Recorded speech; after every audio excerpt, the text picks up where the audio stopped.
On this episode of the Collector Car Podcast, 1,000 butterflies and 917s, wrecked Bugattis being raised from European lakes, missing Aston Martin DB5s and $150 million Bugatti Atlantics, and giant keychains.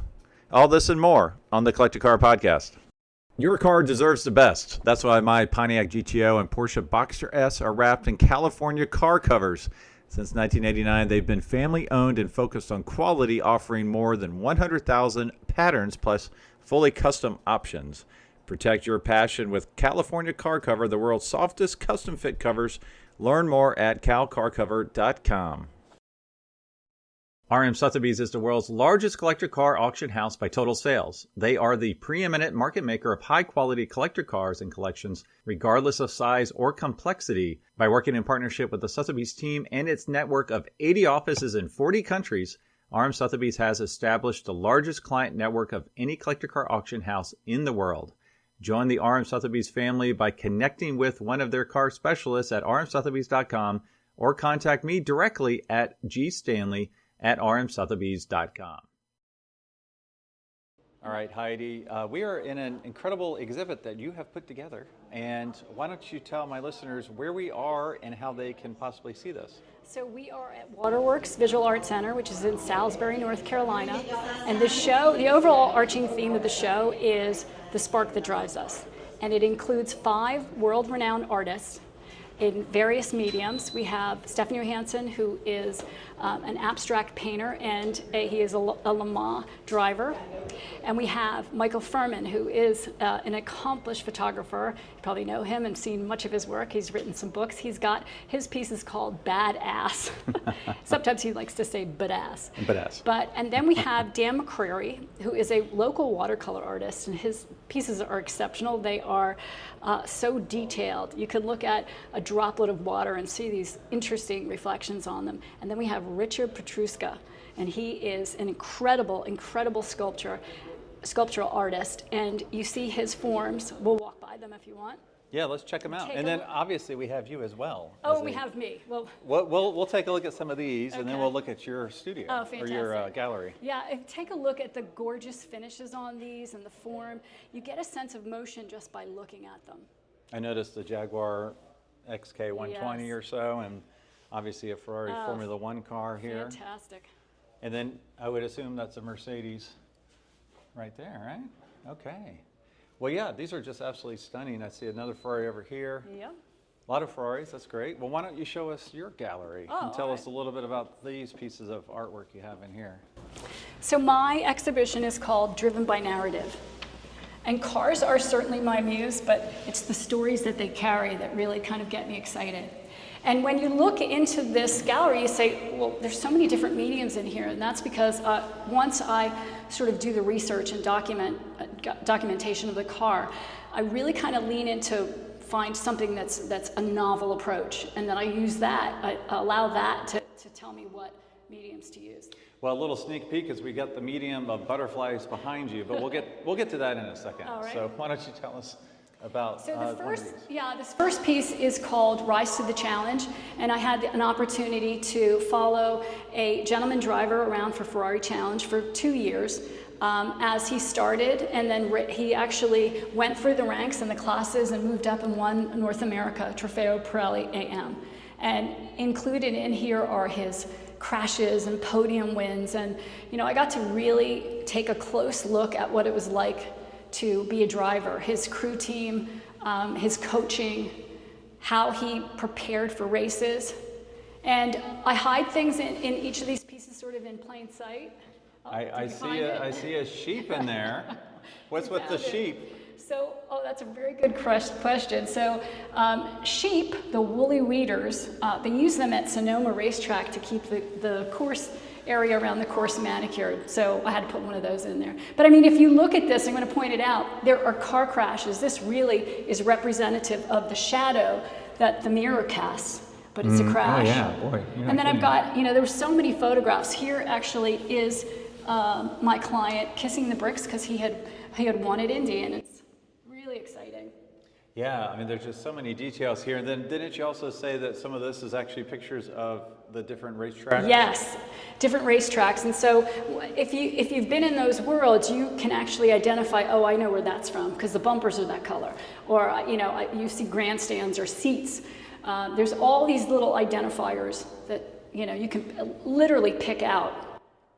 Now, what's interesting is a lot of your subjects in here are rather famous for one reason or another. Now, this next one is famous for what it is, but also for what it is not, right? That's right. So this is called The Puzzling Case of the Missing Bond Car. And why a puzzle? Well, because this is arguably one of the most famous cars in the world. James Bond, it was the first one, and I'm going to point this out for the car enthusiasts out there. So the difference is this was actually the prototype for the DB5.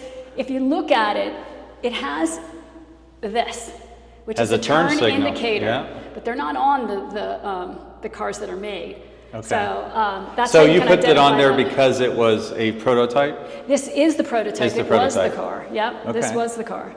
And what happened to it was, it was in the movies, and they didn't think it was going to be worth much money, and they sold it. It got sold a couple times, and the last owner bought it for $200,000. And they ended up kind of campaigning it around and showing it off. And slowly but surely, they raised the value of the insurance money. And once it reached 4.2, it mysteriously disappeared out of an airplane hangar in Florida. We're not really sure what happened to it. It's still a mystery. If you go online and you Google it, it's gonna say something about it being found in the Middle East, but it hasn't been found. It could be in a waterway in Florida. It could have been in somebody's collection in Russia. We're not really sure. So It might be out there. We'll see. It might be out there. Now, this next painting I saw on the cover of, or one like it, on the cover of PCA, and I love the way you've put this thing together. So tell us about this, and then we'll take a step back. Oh, that'd be great. Okay, so this is the colors of Porsche. And Porsche has been around for 70-some years. And if you think about their cars, you always can see them in these fabulous colors. And they have so many choices, and they actually have where you can pick your own color. So you can paint to sample if you want. And so these represent the different colors: tangerine, acid green. There are ruby star, and you can see these little 911s. It's designed in a way. Oh, and it's on a Porsche 911 hood. This is from a 1994 911 that was stolen, and I ended up with it, purchasing it. So if you step back, what happens is your eyes start to do what's called visual mixing. And it turns into the Porsche logo of 3 colors. It sure so does. You just see the red, black, and gold. Now, how did you do that? Well, or can you not share your trade secrets? Well, I have really bad eyesight, so I actually have been seeing like that my whole life. But there's this thing in our DNA where in our brains we are trying to always figure out what something is. It's fight or flight. And so we can say, okay, that is not dangerous. And so the further we step away, our eyes visually mix it and immediately say, if you've ever seen a Porsche crest before, that's a Porsche crest. But up close, your eyes don't allow you to see the whole. And that's how all of my pieces work, my collage pieces. From a distance, they're relatively tight images of cars, but then you step closer and you're like, whoa, there's a chaos of information in here. Now, you said fight or flight, so would that be the reds and yellows our brain is meant to see, whereas they see that as danger, and the greens and the blues and the pinks go further back? No, but that's very good. Color does mean something. Yeah. So, speed and fire and intensity. Right. But what I'm saying is it shapes. Right. So the further you step away, you begin to see the shape. And then your brain tells you, oh, that must be Porsche, so you mix it. And your brain tells you that that's the Porsche crest. And again, the same with my cars. The further you step away, the tighter it gets. Right. Well, let's talk about another missing car, the one right behind you, which I've been doing a lot of research on lately. So tell us about it, and we'll see what happens here. Well, this is the Bugatti Atlantic 57 SC. And back when the Germans were invading France, they had the wherewithal to put it on a train, and they were sending it to Bordeaux. And unfortunately, it was never seen from again. And so this is called vanished. and it's lenticular. I had to paint 2 different paintings, one with the car and one without. And as you move by it, it literally disappears. Yep, there it goes. That's awesome. And arguably, again, if this is found, it would be considered probably the most valuable car in the world. Yeah. Would be my guess, upwards of $150 million. Yeah, that's what I've heard as well. I won't be buying it. Okay. Now this is another Bugatti, right? This is based on the famous Bugatti of the Lake. Of the Lake. I was going to say Lady of the Lake, but that's not right. Well, no, Lady of the Lake. That's what Peter Mullen. Oh, that's what he called it. Yeah. Okay. So this is such an interesting story. It's a big part of the way I do my art today. So Peter Mullen had purchased the Bugatti of the Lake for his museum that he was opening up. And there wasn't much research done on it. And 50% of the time that I spend on a vehicle is uncovering documentation and researching a vehicle. And so for this one, the story is that it's a Type 22, 1925 Bugatti Brescia that was supposedly owned by René Dreyfus, who was a famous race car driver in France. And 10 years later, he lost it in a drunken poker game to a playboy who lived in Switzerland. And he took the car to Switzerland. At the time, when you had a car, you had to pay a duty on it, and he had no money, he couldn't pay the duty.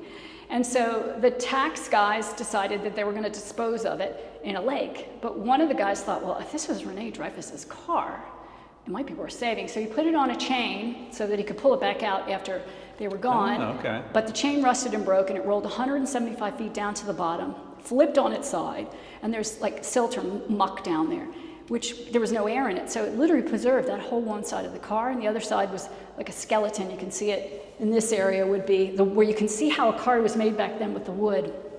So how deep was it when it came to a rest? You know offhand? About 170 some feet. Okay. Yeah. Pretty deep. And then fast forward, it was just legend that was down there. You fast forward to the late 60s, and one of the dive masters at Lake Missouri wanted to go down and prove that it was there. He made it his mission actually to find it. And he did. He found it in 1968, and then people came from all around the world to dive to see this sunken Bugatti. It truly was a treasure. And fast forward to 2009, and this young man. See the picture of it there. Yeah, there it is. So a young man was killed on the banks of Ascona, and his father was the dive master, and they decided they were going to raise the car and create a foundation in his name. But it wasn't a real easy task because they had to build a platform to float it out there. It took a year, 30 divers. They wanted to make sure that it was something important because the chassis plate had been taken off the car. So they really didn't know, could it just be a junker that somebody rolled in there? So they went to a Hans Mahdi, who was a Bugattiist and had the same type of car, and he showed those divers where the markings were so they could unequivocally find out what this vehicle was. And they did, and they said, oh my goodness, this is an important car, we need to raise it.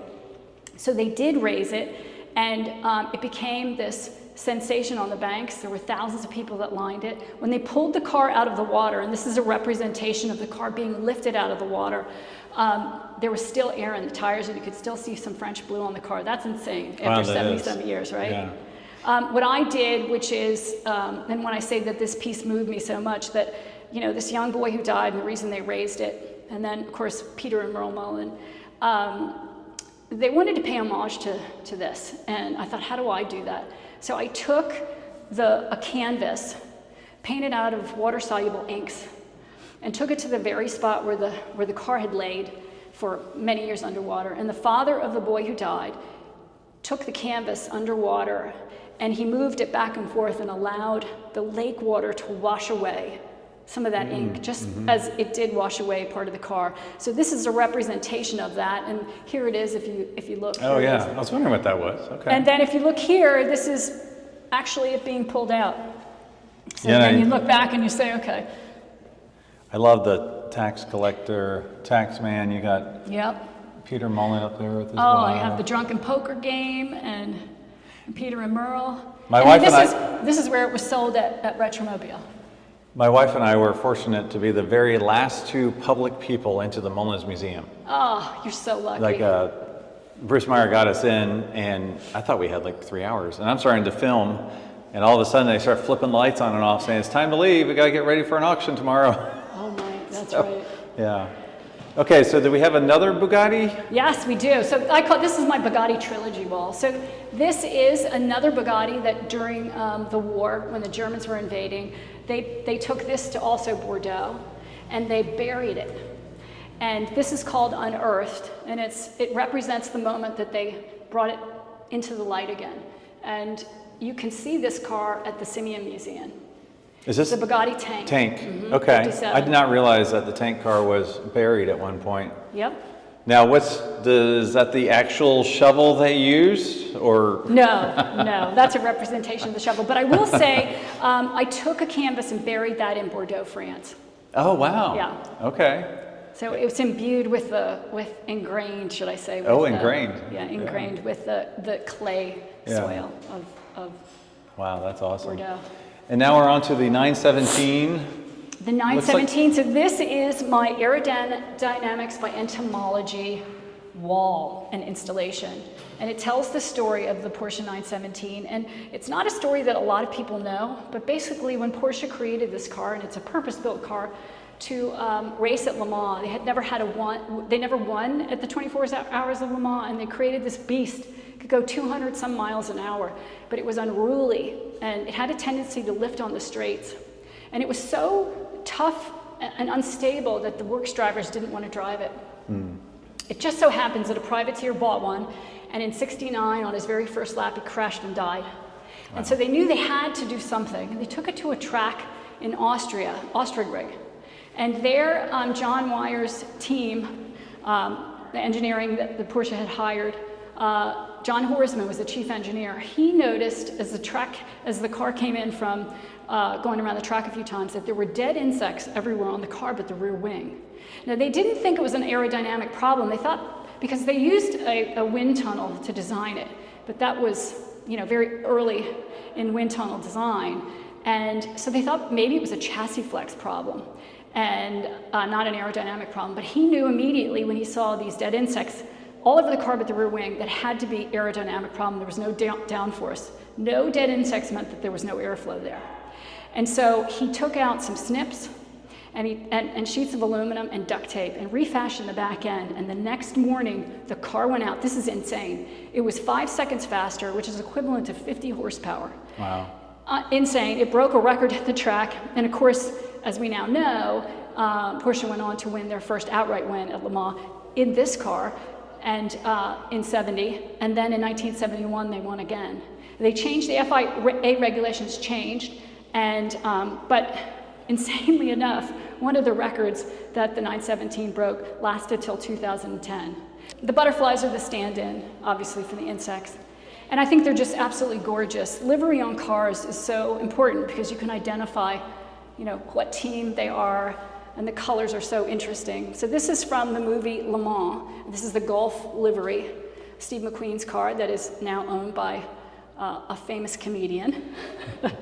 Who just put it up for sale at Mecum, and it did not sell, I believe. I did see that. Yeah. So they're much smaller than you think they would be. They're very low to the ground, as most race cars are. So you see these other, I call these my specimens, and these are Porsche 917s that I've accumulated or collected, should I say. One of the big collections was when Pebble Beach Concours at Legance had 13 917s. But from Porsche Museum in Germany through to different auctions, I've been able to take a lot of photographs of 917s, and they're quite rare.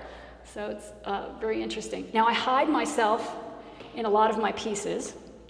So I always challenge people to find out. And at the tail, by the way, at the tail end of this, the tail wing, wind, you see there's a little bit of a story, and that's from Jay Gelati's book. Oh, Jay, yes, he's been on the podcast. And it tells the story of how John Horsman figured out what was wrong with the car. Is he upset that you cut a book up? No, I asked him. Actually, my good friends from Dalton Watson, who published the book, sent me a book. Oh, nice. Yeah, I love the Gulf oil. The actual first logo I ever had for my podcast was the number 21 Gulf oil 917, just because I've always loved them. Oh, I love it, yeah. And now, obviously, this is a ton of work to put all these little butterflies up here. So that's 1,000 butterflies. 1,000 butterflies. 1,000 butterflies right there. Yeah. And then you have the hippie one as well. That's called the other hippie. This is the other hippie. Most people don't know it, but okay. So the Porsche 917 came basically in 2 iterations. You had the long tail, which was it's a different style car. It's meant just to race at Le Mans, and then you have the short tail, which is sort of this epiphany when they came up with the redesign of it. And butterflies also, if you think about it, mean transformation and change. And there's so many things that it symbolizes. So I think I love that way it plays with history. Right. And retelling the history. But yeah, so there was a short tail that raced, and it raced in this livery, and it was also in a red and yellow Martini livery as well. Okay. And then finally, the big keychains. So the big keychains, this is my latest series. It's called Key to Success. And basically, when I was in my 20s, I shot a Porsche, business-wise, and I got a keychain for it, and I kept it with me, and I said one day I'm going to own a Porsche. And this actually is, in 2024, I got a Porsche 911, and this is my keychain. It was the impetus for this entire collection. I met you by your Porsche. That's right, I got to show it to you. That's right. In what color? It is gentian blue. It's a spectacular color. Awesome. It's a blue and a little bit violet as well. So tell me again, how long does this exhibit run? This exhibit runs now until February 28th, and there's going to be Cars and Coffee on the 3rd Saturday of each month up until December.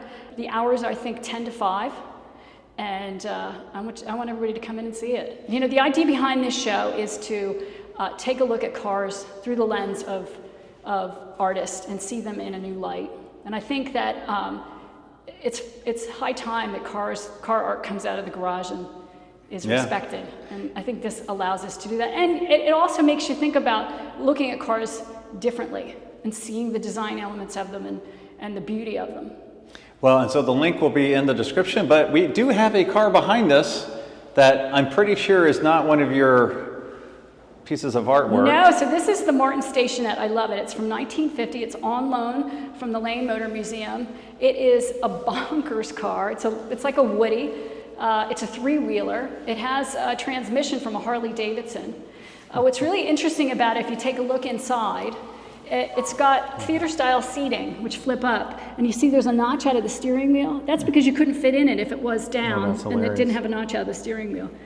I think it's like 45 horsepower. The engine is from basically it's a Hercules that was meant for generators. Wow. Yeah, it's pretty. It's so darn cute. It has the rear wheel brakes, the fronts don't, so it's kind of dangerous.